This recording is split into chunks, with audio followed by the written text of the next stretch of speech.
Roll call. Sean Coleman, Here. Kim Crupper, Here. David Henson, Ronnie Maines, Here. Jason Payne, Here. Jenna Smith. Here. All right, seeing as we have a quorum, I call the Williamstown Special City Council meeting, March 18th, 2025 to order, and I request that all guests please sign in if you have not done so already. It's a packed house tonight. Appreciate you guys coming in. At this time, would you care to stand as Councilmember Kim Crupper leads us in a word of prayer? Shall we all bow our heads and pray, please? Father in heaven, thank you for the day you blessed us with, another day of life, and bring us all here together with this beautiful day that you have blessed us with.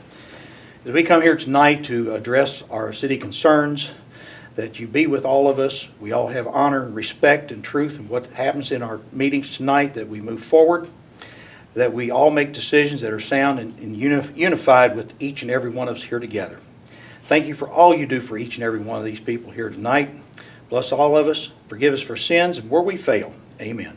Amen. Please remain standing as we say the Pledge of Allegiance. I pledge allegiance to the flag of the United States of America and to the republic for which it stands, one nation, under God, indivisible, with liberty and justice for all. You may be seated.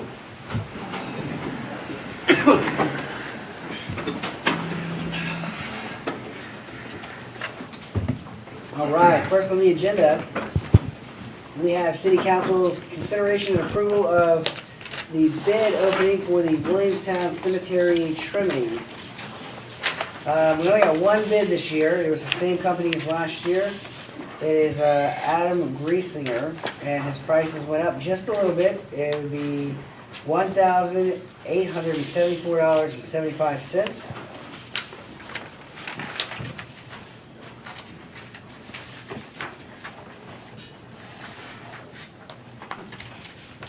Is that per trimming? I believe so. That's for the entire cemetery, and it's a bi-weekly trimming.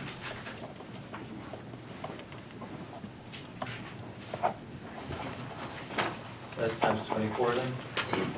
I think he said 24 or 28. I don't remember exactly what the Superintendent Holland said, but he gave me the math on it. We'll have to up that line in the budget just a little bit, but not a ton. So it just, it would just be between April and November, right? Yes, ma'am.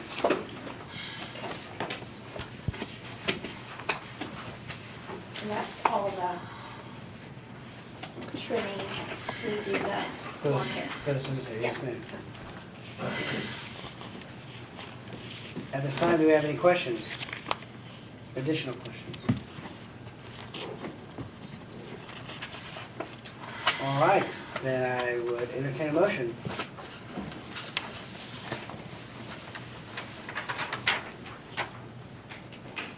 I'll make that motion. Go ahead, Ron. Councilman Maines makes a motion to Approved. approve of the one bid from Adam Griesinger from Triple Cut Lawn at $1,874.75 for the summer. Can I get a second? I'll second. Second by Councilor Smith. Roll call, please. Sean Coleman, Yes. Kim Crupper, Yes. David Henson, Yes. Ronnie Maines, Yes. Jason Payne, Yes. Jenna Smith. All right, motion carries. Moving forward, Webb Park update. And I know last year we had a conversation with Norfolk Railroad, and they have agreed to give us $100,000 that was pledged to the parks. And excuse me, we had received some communications with them in December, and they said that once they were ready to start, it should be sometime later this year, that when they decided to go, they would provide us that $100,000 check. Superintendent Hollins and I were at a Kentucky Recreational Park Society meeting last month, and we discussed with a gentleman named Patrick Manning the opportunity to receive some matching grant funds for our parks. So if we take that $100,000 and get a matching grant fund, that $200,000 would go a very long way. So Superintendent Hollins and I decided to reach out to Mr. Manning and start setting up the process of seeking that grant funding opportunity. So it is still an open grant. The grant has not been closed yet, but we are working towards securing $100,000 for Webb Park and grant funds, and that would be a $200,000 total for this year's spending.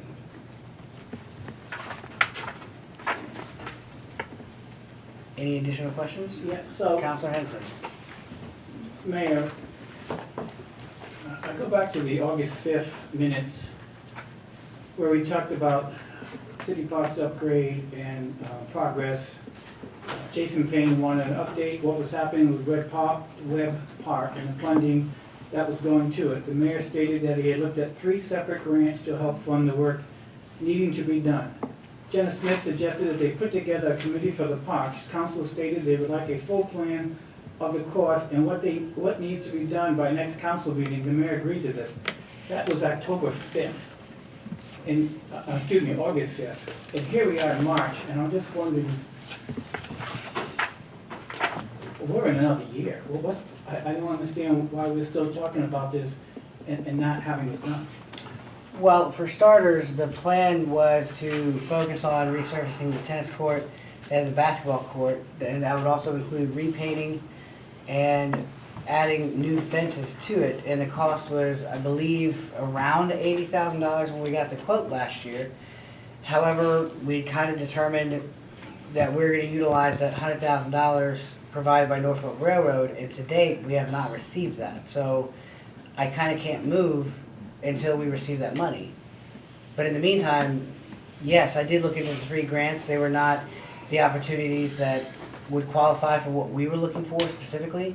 Those were like park upgrades for like slides and things like that. So those were not things that I invested time into because that's not what we're focused on. We're focused on the sidewalks there by the tennis court and basketball court, and then resurfacing the tennis court and basketball court and refencing it.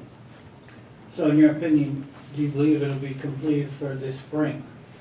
Assuming that we get that check from Norfolk Railroad, yes. And when's the last time we communicated with them to know when that check was coming in? So in December of last year, because I was under the impression, and so was the superintendent, that they were going to start that process in December, and we would have a check in December. We did not receive that check, so we inquired about it, and we found out that they start their whole process in December. It's a whole different side of Norfolk Railroad.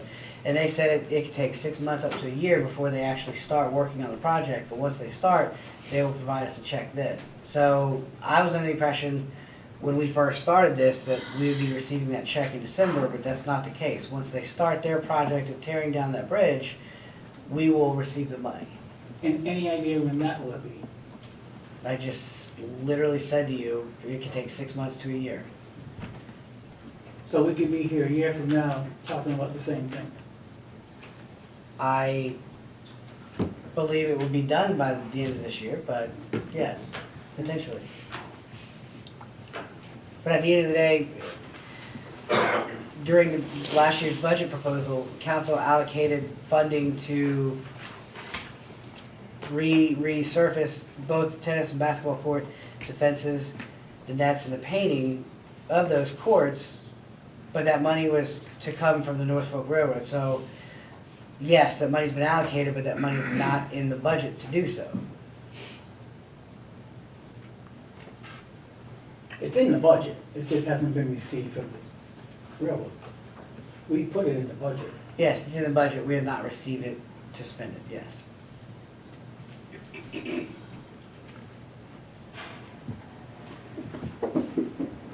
Any additional questions? I think Councilor Crawford.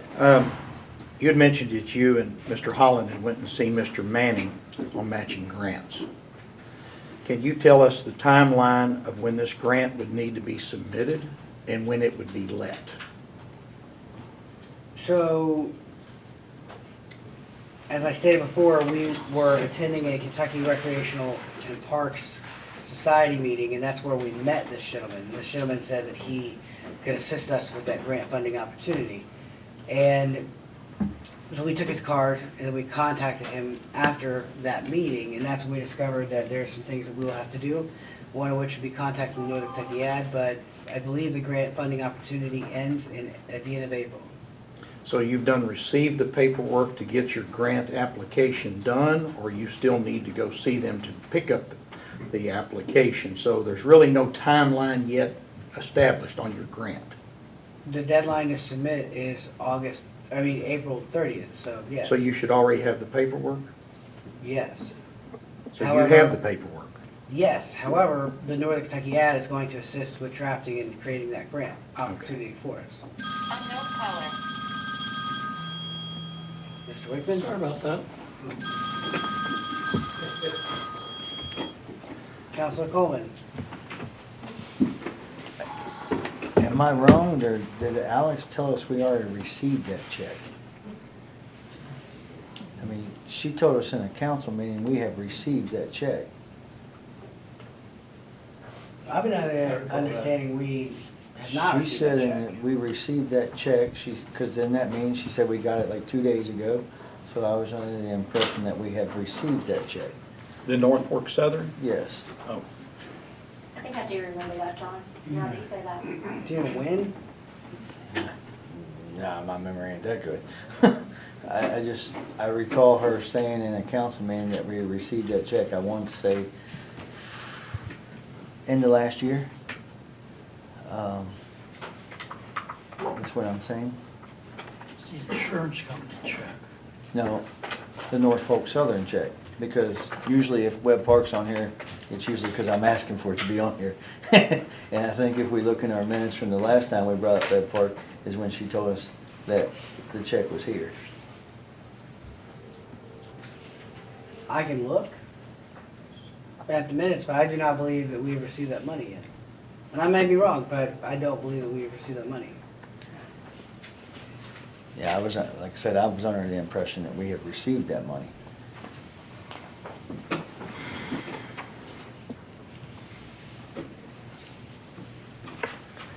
so when you receive this application for your grant that's due by April the 30th, when you do this application, would you make copies of that application and give it to each and every council member here? I can. Okay.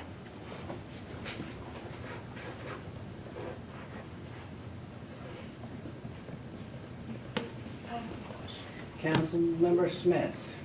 Do you think that we'll have enough time to complete the grant? Because, I mean, I've never written a grant, but I know that they can be very lengthy and time-consuming and redrafts and different things like that. I think it's completely doable. But If we That get the being, money. do what? If we get the money, or if we have it. Yeah. We're talking about applying for a grant. So, applying for grants are very interesting. Sometimes the scope of what the grant is involved is beyond my skill level. So for example, when Joe McComas drafted that grant, I would not have been able to draft that one. But this is one that I feel confident is simple enough to draft and set with the Northern Kentucky Ad to make sure that all our Ts are crossed and our Is are dotted. is it, do we have to prove that we have the money before we can apply? I don't know how they work. Could we also get a copy of the agreement with Norfolk Southern regarding the entire arrangements of the tearing down of the bridge and their timeline? I'm sure they set over agreement, right, with how much they were gonna pay us and everything? Is there a Yeah, and copy? Derek Sublett said in that meeting here, we all should have a copy, you should have a copy of that. Can you just get us another copy? I just would like to Yes. review it to see what the expectations were there.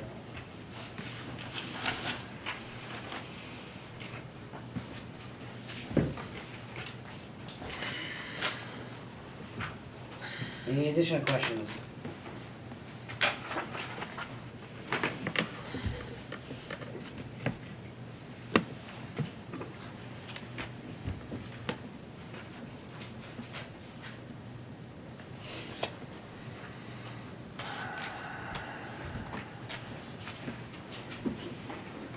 All right, so look for the Norfolk Railroad to determine whether or not we actually received that funding or not. Find and provide to council a copy of the agreement for the removal of the Cherry Hill Bridge, which is where all the stems from, and then provide to the legislative body a copy of the grant once it has been submitted. Is that correct? The application, yes. If it's due by April 30th, Yeah. we should see it prior to then. I will submit it and then provide it to you.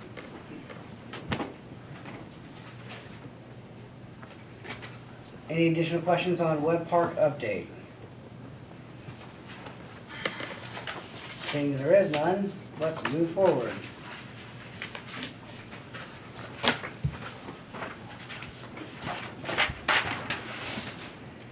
I kind of came prepared.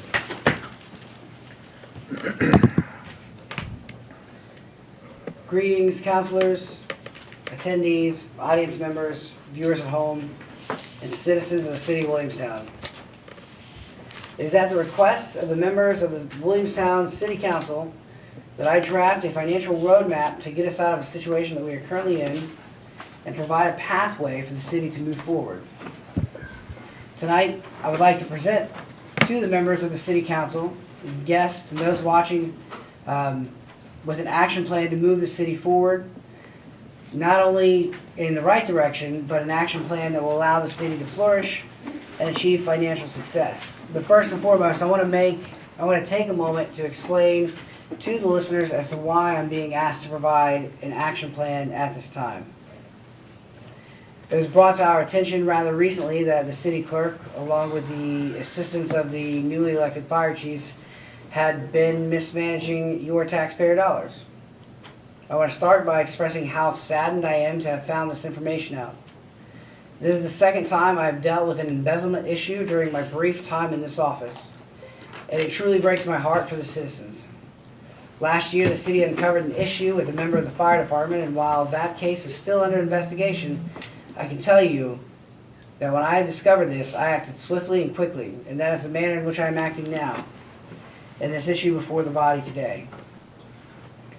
Given that the clerk was new to her position, myself, along with the superintendents, including city council members, extended grace and patience and offered help and assistance to ensure that the clerk was taking care of your tax-paying dollars. Collectively, we all believed that there had been a few hiccups, things that kept occurring, little occurrences, and things that we did not understand. After all, with a new clerk comes a new way of doing things. But nonetheless, we put our trust and our faith in her. And last month, I discovered that she had given herself a raise without my authorization. And this was just the tip of the iceberg. But the clerk and the fire chief took the opportunity to resign rather quickly, which forced the city to start digging further into what had been going on. And it had been made clear that banking statements had not been reconciled, various bills had not been paid, payments on loans were not being paid, various bank accounts had overdrafted, and no one can make heads or tails of this. Ladies and gentlemen, this is unacceptable. I want to apologize to you for this. I do take ownership because ultimately this falls back on me. And this is a reflection of my first term in office. And while I do appreciate your support in voting me in this position, I assure you that I had no idea that this was happening, nor was I a participant in this. Yet I'm committed to rectifying the situation. For the record, I would like to point out that there were times I had questioned the clerk's work methods and asked, was this bill paid? Had we made sure that this had been submitted on time? Had we sent this bill off? And every time I had questions, I was assured, yes, Mayor, this has been done. Rest easy knowing that we have taken care of this, which led me to believe that the clerk had been on top of things. I know that council has stated I cannot micromanage the employees and then say, well, I haven't micromanaged the employees, but in truth, if I asked if something had been handled or taken care of and was told yes, I saw no further need to inquire to make sure that the matter was tended to. I have had superintendents come to me asking me to ask the clerk to explain why some of these numbers look different here versus there. And every time I was assured, Mayor, you have read that wrong. This is what it means. This is what it says. And I'll be the first to admit I don't know everything. I've never acted like I have. I trust that when the water superintendent is telling me the truth, I trust that the water superintendent is telling me the truth when he says X, Y, or Z about water chemicals and state regulations. I trust the electric department superintendent when he tells me, no, Mayor, electricity does not work that way. You have to follow procedure or else you'll be electrocuted. And I should have been able to trust the city attorney when I sought his advice of being in my new position. I put my trust in him, and I put my trust in him that he was telling me the truth. And considering I had known this man literally my entire life, I had no reason to question what he was telling me. But that ended with him being publicly fired during a city council meeting for falsifying, withholding information when I continued to inquire about what could or could not be done regarding MGP. And being in the position that I'm in, I've had, and having known this person for many years, attending mission trips overseas with her, sharing stories, late night conversations, someone whose family helped me through one of the darkest and difficult times of my life. I was devastated when I found the discovery that there was mismanaged monies being used in a manner which was not approved by City Council nor I. See, I didn't just lose an employee that I gave a job to. I lost a friendship to someone. I lost a relationship with an entire family, and I lost someone who I believe I could trust. I would like to point out for the record that I had a lot of little inconsistencies which continued to occur, and no matter how many questions I had, I was never being shown the full scope of the picture. There were pieces missing to the puzzle, and I could not for the life of me wrap my finger around it as to why. Had I known, if I would have known, I would have been able to act a lot sooner and prevent further damages from taking place.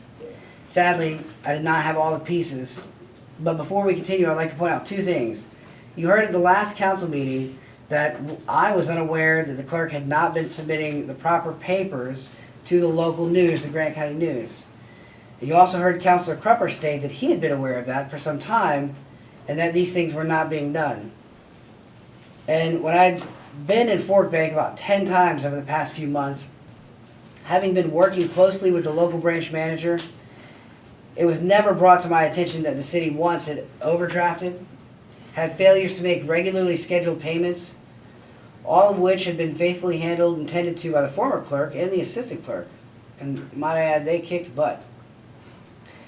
Yet, on the day that I discovered this, I brought this before the city council to inform them of my findings, and it was also Councilor Crupper again who stated to the council that he had been aware of this issue for months now. Ladies and gentlemen, I'm extremely sorry for this, and I do take ownership for my part of not knowing, and I hold myself responsible and apologize for not catching this sooner. But that being said, someone who knowingly withholds information, especially in regard to mismanagement of your taxpayer dollars, should also be held responsible for not informing either myself, a member of the city council, or the city attorney sooner. And council had the same records that I had. They saw the same financial statements that were being provided to me. The same information I was giving, they received. Not one council member brought this up. Not one council member noticed the inconsistencies that the superintendents and myself kept catching and asking about. And I say all that to say this, not to point blame, but all of us here, seated before you today, are and should be held responsible for this. With what I continue to find and provide to the body, they have decided two things for me. One, given the current situation we are in, the legislative body has requested of me to provide an action plan and a detailed roadmap to get us out of the mess we're in. Council, I'm more than happy to provide this action plan for you today, but please know that this plan requires you as members of the body to assist me, to help me and allow me to guide the city through this financial roadmap that I have planned and would like to enact to ensure that we have a prosperous future for our city. It is no secret that City Council opposes every suggestion I've continued to make. We sit here, voted on, and elected by the public to do our respective roles and duties. So please, I urge you to allow me to do mine. I've said it for the past 2 years. The system that the city works under may have worked in 1942. It may have worked in 1982, but today, this is no longer a functioning working system.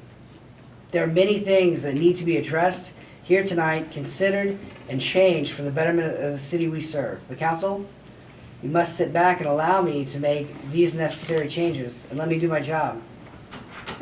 Do you have any idea how hard it is to do my job when you all collectively are breathing down my neck and demanding I do things your way? I ran for this position of mayor because I've watched the decline in my city for over 30 years. I remember what it was like here when I was a kid, and those of you watching who are older than me have memories of things that I never even got to see. And yet for over 30 years now, I've seen the city going in the wrong direction. So much so that I decided to get involved, only because I care about the city I grew up in. I care about our people, our neighbors, our friends, and I want to see the city succeed. Recall, I have said that there are two things that the council has decided on for this evening, the action plan being the first, and the second being that the city's council has decided, among other accusations, this is cause enough to remove me from my position as mayor by way of A, going into executive closed session with the purpose of asking me to resign, and B, upon my willingness to decline their request for my resignation, the city council will come out of executive session and formally level charges against me for the purposes of removing me from my status as mayor. Citizens, you voted for me. You asked me to make this city better.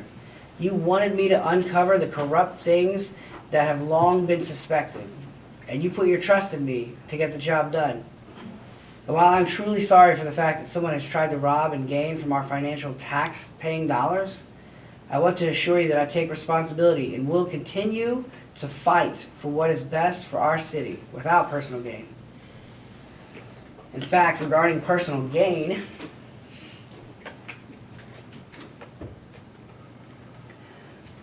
I'm going to bring awareness to the fact that I'm still in the middle of a lawsuit against MGPI of Indiana. And I'm still being sued individually for my willingness to stand up and protect our amazing city and its citizens. And not at the expense of your taxpayer dollars either, but instead, I've almost gone into debt to fund my own legal expenses in this lawsuit brought to you by MGP.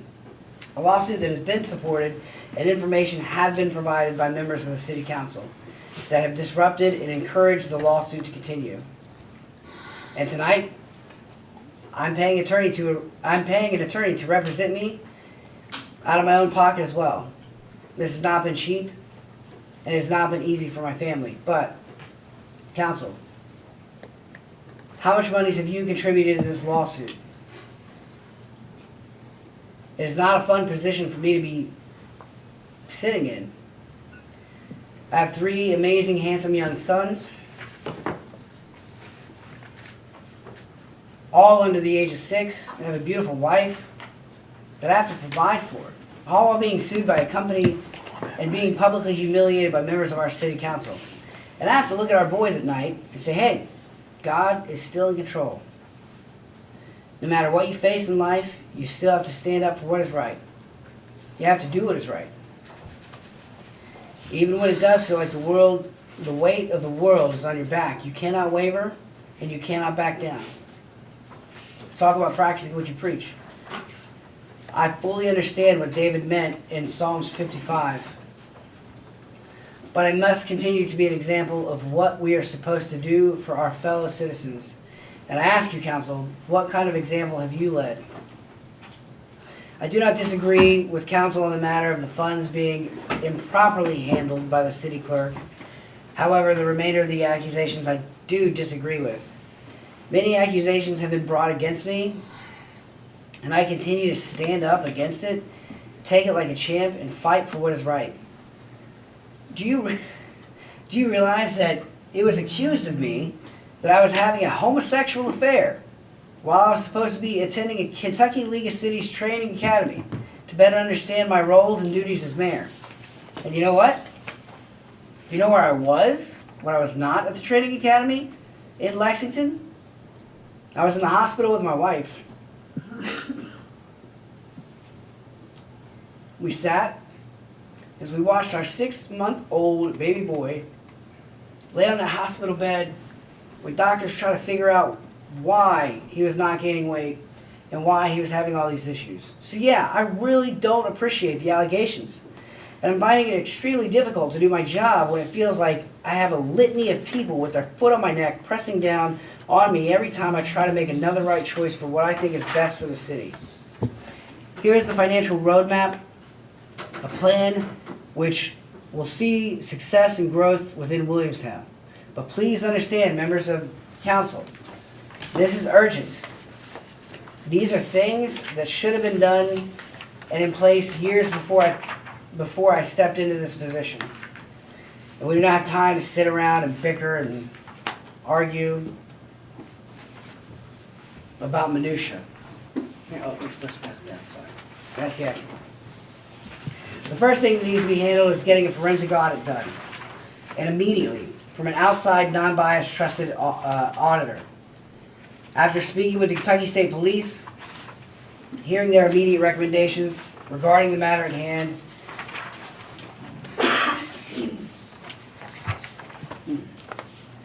and then after speaking with the Office of the Kentucky Attorney General along with their recommendations and assistance, I believe the first step to take is to seek an outside auditor to come in and do a forensic audit of the city of Williamstown. While I do trust Paul Maddox of Maddox and Associates, it is the recommendation of the State Police and the Attorney General's office that we bring an unbiased outsider to start assessing and reviewing all city business transactions over the past 15 years, just to make sure that there are no other hidden secrets that have yet to be uncovered, and making sure that no one has benefited or profited from the city in ways that are legal. Yes, this may cost some money, but this will be worth it to continue to have our city be in good standing with the state. One of the things I expressed to the Attorney General's office is that I want to be upfront, honest, open, and transparent with the state and let them know what has happened, so that in no way can it be said we did not do our job to the best of our ability. Because at the end of the day, I have nothing to hide, and believe in transparency to the public and to the state. My next recommendation, upon the completion of the forensic audit, is to remove our entire banking assets over to Heritage Bank. The fact that I've held multiple meetings with, including phone conversations, text conversations, and having my assistant even having multiple phone conversations with the Fork Bank branch manager, and at no point did he disclose or inform me that the city had been lacking on bills, loan payments, or overdrafts. His failure to inform me of these recent ongoing situations is utterly unacceptable and inexcusable. Moving the city's assets to Heritage Bank will ensure that this situation will never happen again. Because if anything goes wrong, Miss Christy Willoughby will personally call me nonstop until I'm made aware of whatever the situation is that arises, and we will handle it quickly. Another thing the city needs to do is to go to salary paid employees. I believe that moving to having various positions become salary paid positions would eliminate a lot of the overtime problems we are currently facing. Moving to salary paid employment would provide better tracking on what the employees are being paid. And to date, I believe I'm the only person within this municipality that is salary based. And I'm fine with that, but believe that there needs to be more staff on a salary income. This would be a great direction for the city to go in, along with my next action plan, which I also believe we need to adopt. And that is part-time staff. Council, for the last 2 years, come budget workshop season, I've brought up the value of having part-time staff and how that would save the city financially in so many ways, including overtime issues. By allocating money to hire part-time staff for the clerk's office, who is just in extreme need right now of 222 extra hands. For the street department, for the sewer and the water, this would eliminate 90% of the current overtime issues. And I know that I've brought this before the council, and every time I do, I met with, well, we don't have the money for that right now. However, we're paying way more in overtime hours. That would be far less complicated to just hire part-time staff. I do not believe this is necessary for every department, but for water, street, sewer, and for the love of God, the clerk's office. I believe this is necessary and would help greatly reduce a lot of the expenses that go into employees receiving overtime. We can bring part-time staff in and pay them well, and we would still save money for the city, especially in the long run, as there would be no insurance costs, retirement costs, benefits packages to do. I do know that Superintendent Miller, Mr. Mark Miller, had made a recommendation to potentially start seeking more part-time staff and to potentially provide them with an incentive of providing a paid employee cell phone. This is a great idea. I really want to explore more into this. I have not at this time, but I do believe that we need to immediately consider hiring part-time staff. These are just a few ways the city can immediately start moving forward in a better financial direction for a successful financial future. When I ran for this job, I knew there were issues within the way the city had been managing its funds. And once I took office, I had to take time to study what ways things had been ran and assess ways to make cost-effective improvements that save the city money in the long run. And this leads me to my next bullet point in the action plan. Once an audit has been completed, and after moving our assets to Heritage Bank, the next step should be to sit down and begin working out a financial assessment plan with Paul Maddox. Last year, I took the time to meet with Mr. Maddox in depth and sought not only his input, but requested his assistance with creating an action plan to eliminate the amount of debt the city has, which is about $15 million. That does include projects for MGP that the city took debt on for funding other projects for builders and developers, so on. I do understand the value of debt and having good debt. And while $15 million worth of debt seems like a huge amount of money, this is somewhat manageable, but only right now. Speaking with Mr. Maddox, he shared with me that this is the moment in which the city is just about at maximum it can handle on debt. We can take on no more debt at this point. If we do, it starts to tip over to the point where we cannot afford the debt payments, and we'll have to raise our taxes, rates, and no one wants that. We should be doing great with the position we are in with city funds, yet here we are. First way to start tackling our debt is to simply stop taking out loans and debt for various projects that affect various departments and do not provide any financial assistance until my great-great-great-grandchildren. The second is to actually be focused more on the needs and issues at hand within our departments of the city. The water and the sewer department have petitioned for years on things, equipment and software that has been expired, worn out, reached max capacity, and needed to be considered and fixed years ago. It has also came to my attention that every time these superintendents ask for financial assistance, they're met with a big fat no. The city doesn't have the funds or money for this right now, this year, perhaps next year. Okay, perhaps it doesn't have the funds this year. Council, we need to start putting that money aside for our future. Otherwise, we're just going to end up taking on so much debt that we go bankrupt because we have not taken care of what we have. I drafted an action plan in 2023 and 2024 and presented this to Mr. Maddox last year.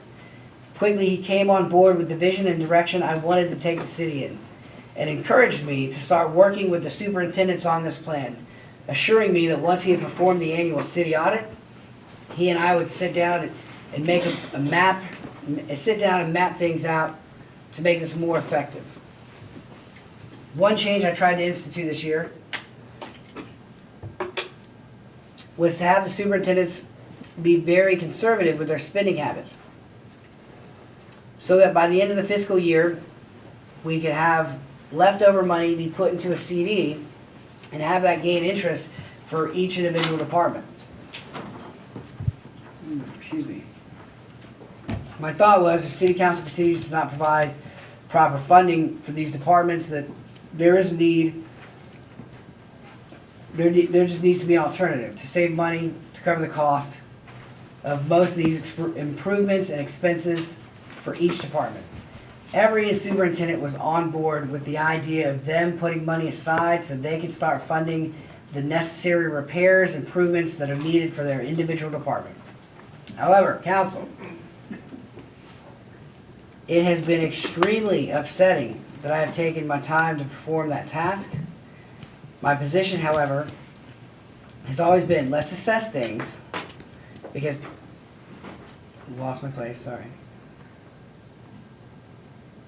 Oh, sorry. However, council is and has been extremely upset that I have taken my time with performing that task.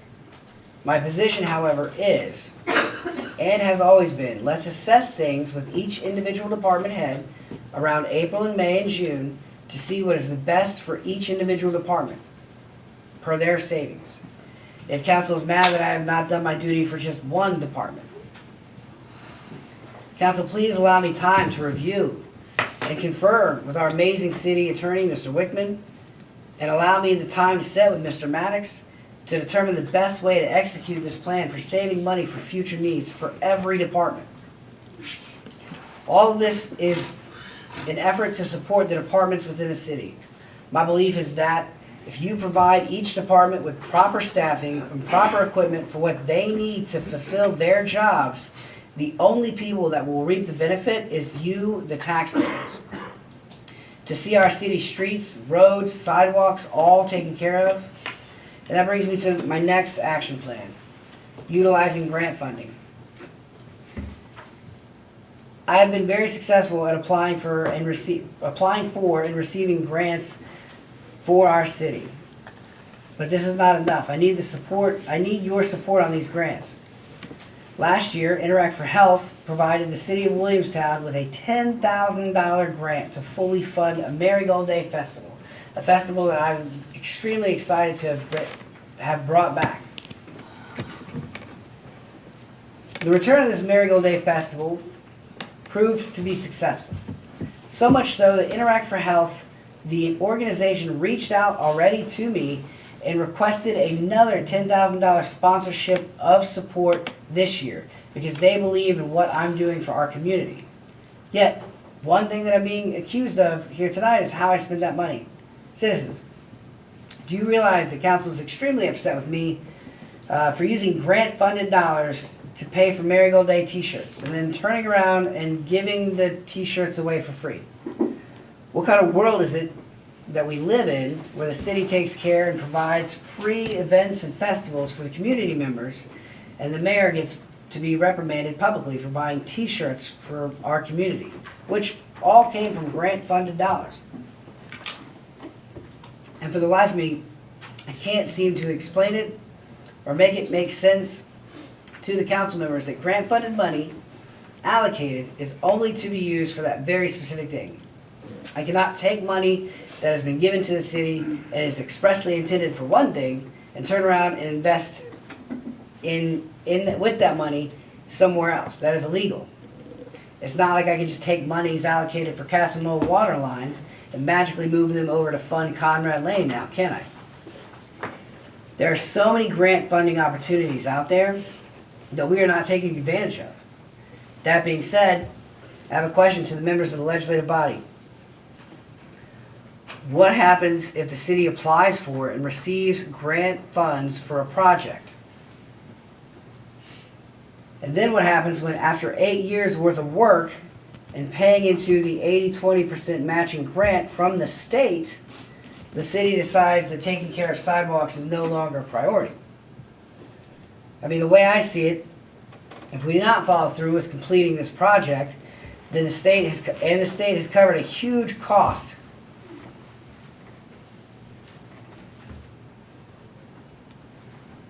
And we just say, you know what, hey, this is something the city does not need to focus on right now. You can kiss that sidewalk project goodbye. This is not something we need to do.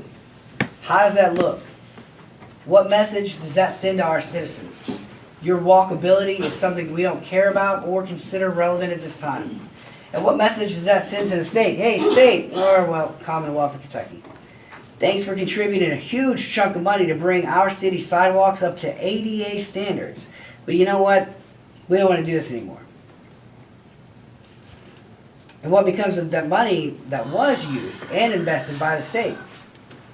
The way I understand this, if you receive grant funding for a project and do not fulfill that project, that money is owed back to whomever invested the funding for whatever the said project was. So does this mean, you council members are saying that we're not financially stable enough to finish the sidewalk project today, so we should pay back way more money to the state just because this is not something we want to do? I'm still trying to wrap my head around why we are in this financial pickle. And I know council's about to bring up the biggie, the big biggie. They always say, well, Mayor, we are in the tightest budget the city has ever seen. Citizens, I've literally been here for 2 years. This is my 3rd year here, and the amount of debt that the city has was not brought on by anything I've done. This kind of debt takes years and years and years to accrue. This debt did not happen overnight. It is a result of a lot of mismanaged funds long before my taking office. Now, I did authorize taking out a loan for the police department last year to have 2 new vehicles because the vehicles that they had were not in good condition. Something had to be done. I even tried to enter into a deal with Enterprise because, they pick you up, but the council said, why can't we just manage our own vehicle expenses? Council, have you been tracking the vehicles? Are you aware which departments are in need of new vehicles? And why are we taking out loans for 2 new police cars when the city council worked out a nice safety assessment fee arrangement with the ARC County to provide a nominal 50-cent tax on all vehicles that enter the ARC, which is solely intended to be used for the purposes of police and fire safety? And now, for the unanswerable question, each year the city receives monies from the ARC for their safety assessment fees. And while there may be some debate as to how much amount is owed, the facts are we are not allowed to use that money in any other way, but only for 2 departments, the police and the fire. And every year, if there's ever any carryover monies, it should remain in one of those 2 departments. Yet why has the fire department and the police department continued to ask where all the money from previous years is? And before you correct me, the money does not seem to be there, council. This leads me to my next bullet point. A better tracking system. For transparency and accountability, there are systems out there that provide tracking of funds and provide real-time information for each individual department's budget along with current balances. This is a method I started seeking during my first year in office. However, Miss Vivian Link, God love her, who had been here for almost 30 years, at that point had said, please, let's not make this change until after I retire. I respected her wishes, and I felt it would be extremely difficult for her to spend her last year simply learning a new system only to have her announce her retirement in 2024. Which is what Miss Lisa was this is what Miss Lisa was tasked to look into this past year. However, every time I inquired about this with the city clerk, she would point out how lazy Miss Lisa is and not doing her job properly. Only recently, when I asked Miss Lisa, did I find out that she was told to put the matter on hold until a later time. I know there's software out there that will be able to track each department's monthly spending and give myself, council, and the superintendents an accurate account of what is in each line item. If council will allow me the time, I would be more than happy to find out more information regarding that software. From what I understand, the new software update that is happening in May that the city did should be able to provide that. I'm not sure at this time, but I will look into that. Another thing that the city should consider is a tourism tax. There's another opportunity that I've quietly been exploring. I guess now is the best time to just put all the cards out there. If the city were to initiate a tourism tax, we would be able to fully fund the improvements of our city sidewalks and streets within a few years. During my time at a KLC training, I learned that while yes, the county has its own tourism tax, the city could initiate a tourism tax as well.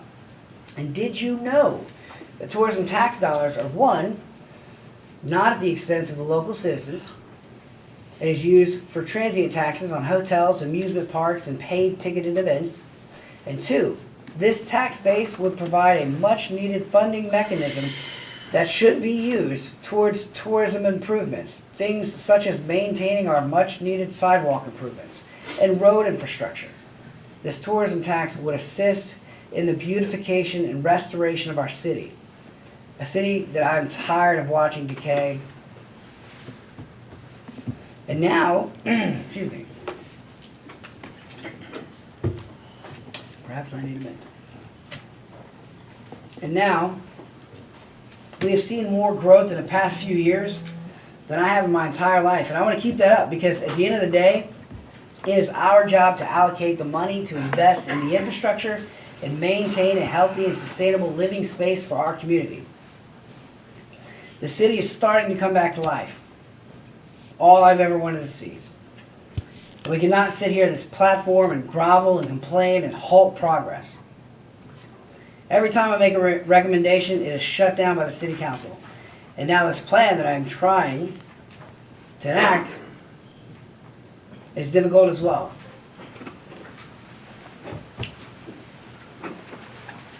Currently, the new plan here is for the council to try and impeach me.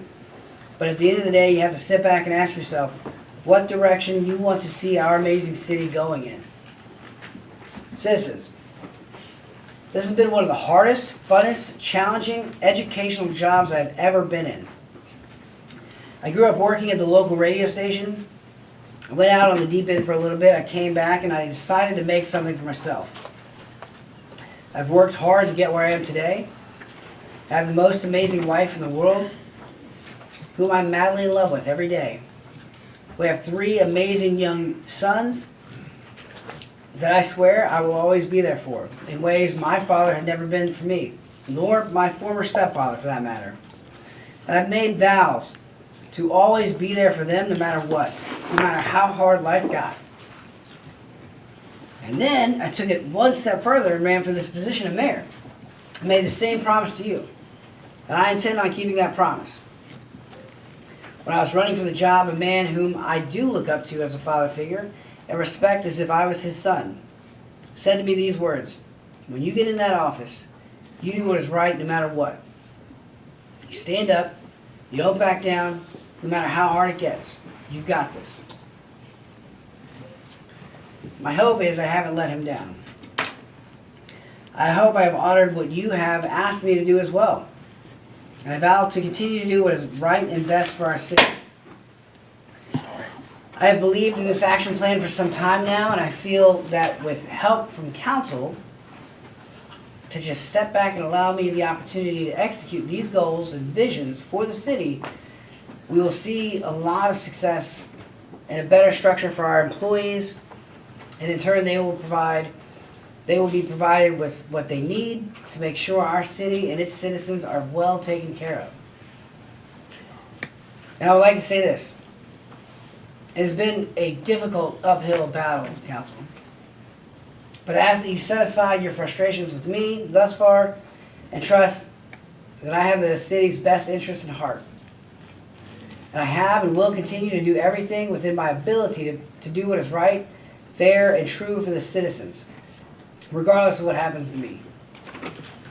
I can rest well at night knowing I did everything to make sure that you are well taken care of, citizens, and not taking advantage of you. Lastly, I want to say to the former clerk who placed us in this financial pickle, this mess we have to cipher through, rectify, and make right. And I know we will do it. But to that person, I want to say I'm sorry. And even now, as city council attempts to impeach me, and even if I lose my job, the job I've wanted for the past 15 years, job opportunity for a lifetime to just take care of the people I love, my friends, family, and neighbors. When all this is on the line, and it's costing me literally everything I've worked so hard for, I forgive you. Even if council does impeach me, and I am made a joke and a public spectacle, I still choose in my heart to forgive you as Christ has forgiven me. My wife and I will continue to pray for you and for your family, and wish the best for you and your family. I pray that you find peace in Jesus, and I'm truly sorry I did not have a greater impact on your life. Council, I have provided a very thorough action plan, one in which that requires many steps to be taken. Changes does not come easy and it does not come overnight. But these steps are the right steps to take, which will lead the city in a better financial future. These steps will continue to provide a pathway to a brighter future. These steps will save our taxpayer dollars money in the end. And at the end of the day, our community voted on us to make wise choices that have lasting impacts on future generations, our children and our children's children, and so on. And I request that your issue with me is set aside and stand not in opposition with me, but in unity with me in what is best for our community, so that together we can make this a city worth living in. Council, I love you. And now, with that, I will entertain a motion to go into executive session. I would like to make the motion that your letter there go into the minutes. Okay. Its entirety. Second. Okay? And we'll expect to have a Roll copy call. of that before, we'll need a copy of that tonight to put with your financial Roll call, plan. please. John Coleman, Yes. Kim Crupper. Yes. David Henson. Before I get my vote, I just want to say, Mayor, you gave us an action plan. I think that's, at the end of the day, was what you gave us. But yet you have no, you want the part-time employees, that you have no metrics as to what, how to measure the accountability or the profit or the efficiency of those part-time employees. You have no timelines. If you look at waiting to hear back, recommended to wait, council will need to amend. Factor in 25, 26 budget, recommended to wait, need to wait until June, ongoing seek out matching grants. Looking to this at the moment, have Attorney Richmond draft an ordinance.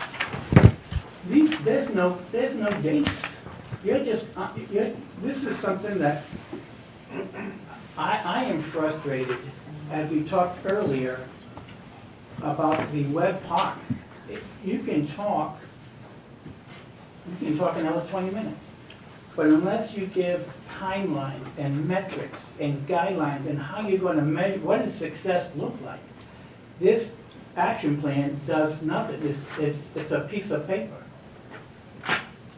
If you look at the city clerk job description that you sent out today from the town hall, and this is, to me, says everything. On the job description, under the supervision of the mayor, at the end of the day, you have to take ownership of this mess. But I heard a lot of finger pointing. Well, I feel like I have taken ownership and I'm That being asking. said, I vote yes. Ronnie Maines, Yes. Jason Payne, Yes. Jenna Smith. Yes. All right, motion carries. Now I will entertain a motion to go into executive session. Before you do that, I will still make sure that we get copies of that for the minutes, as well as we all have a copy for each council member of your action plan that you read from page 1 to however many pages you had there. I'll need that tonight. Yes, that's what we voted on. Just making I sure. make a motion to go in closed session closed executive session for KRS 61.810, discussion of hearing which might lead to the appointment, discipline, or dismissal of an individual employee or member of public agency without restricting that employee or agency member's right to a public hearing if requested. Second. Motion on the floor to go into executive session pursuant to KRS statute 61.810-1-F, and seconded by Counselor Henson, and then seconded by Counselor Payne. Roll call, please. Before you do that, we want to make sure, Mr. Luke Morgan, would you be in executive session with us as a council? Mark, Mr. Wickman, I would ask you all sit out of this while we meet with him in executive session. Well, I am the executive branch, so I have the authority to attend these executive sessions. I asked of that. That's what I did. You'll have to allow me to confer with my attorney. Sure. Can I go for You're- a walk? My leg is cramping. You are absolutely allowed here with representation if they want their representation. That's fine. But this, you are the executive. You run the meeting. You make the decision. I would like to sit in that meeting. Okay, you can. Motion on the floor, seconded. Roll call. John Coleman? No. Kim Prepper? Yes. David Henson? Yes. Ronnie Maines? Yes. Jason Payne? Yes. Jenna Smith? Yes. All right, motion carries. Ladies and gentlemen, we're going to walk out of this room because it's packed here. We don't want you all to sit outside. Coming with us, Mr. Morgan. We'll come back.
I'll make a motion to table item 11 on the agenda. Okay, a motion has been made to table item 11, which is discussing the following charges against Mayor Mark Christopher and schedule an evidentiary hearing regarding a whole list of stuff. Seconded by? Second. Seconded by Council Crupper. Roll call, please. Sean Coleman. Yes. Kim Prepper. Yes. David Henson. Yes. Ronnie Maines. Yes. Jason Payne. Yes. Jenna Smith. Yes. All right, well, item number 11 has been tabled for the time being. Seeing that there's no further I need, have a motion.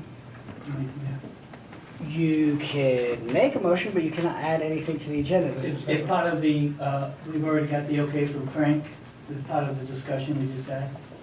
I'd like to make a motion to hire Luke Morgan as our council attorney and to authorize him to conduct an investigation into the mayor's conduct in office and authorize Kim Crupper to sign the contract on behalf of the council. Motion on the floor by Councilor Henson, seconded by? I'll second. Seconded by Councilor Maines. Roll call, please. Sean Coleman. Yes. Kim Prepper. Yes. David Henson. Yes. Ronnie Maines. Yes. Jason Payne. Yes. Jenna Smith. Yes. Okay, whatever motion that was is carried, passed. Anything else? Motion to adjourn.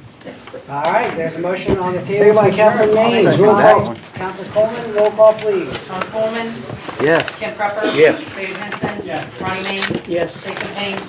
Jenna Smith. All right, meeting adjourned. Thank you, everybody.